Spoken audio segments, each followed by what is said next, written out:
Bonjour, je suis Francis Mitachi. J'aide les entreprises à être en règle sur le plan juridique et fiscal tout en prenant moins d'engagement grâce à la méthode Entreprise sans souci. Si vous voulez profiter de cet accompagnement, je vous invite de vous abonner sur ma chaîne YouTube en cliquant sur le bouton s'abonner qui se trouve en bas de cette vidéo.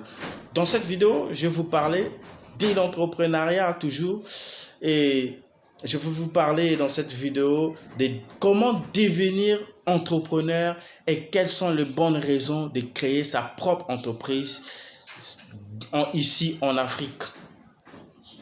Alors, avant de rentrer dans le vif du sujet, j'aimerais d'abord vous parler vous faire un bref aperçu de comment devenir un entrepreneur ici en Afrique.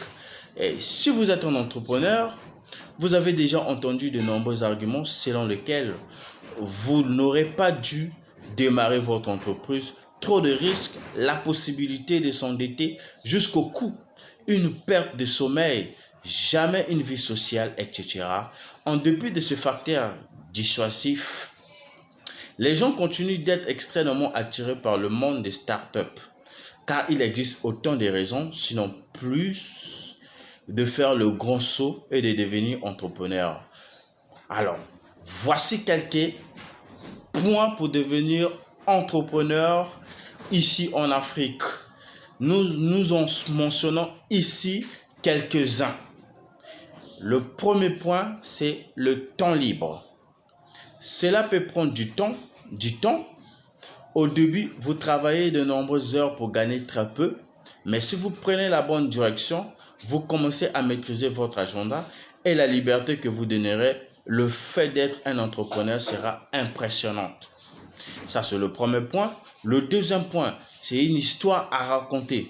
Chaque fois que je dis à quelqu'un que je travaille dans mon entreprise, on me demande toujours ce que je fais.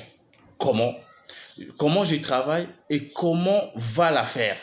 Je suis toujours capable de dire quelque chose de nouveau et l'incroyable est que j'ai moi-même écrit les chapitres de mon anecdote, c'est-à-dire de mon entreprise, de mon cabinet. Et voilà.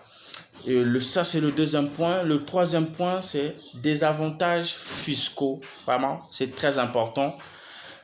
Pas trop pour être honnête.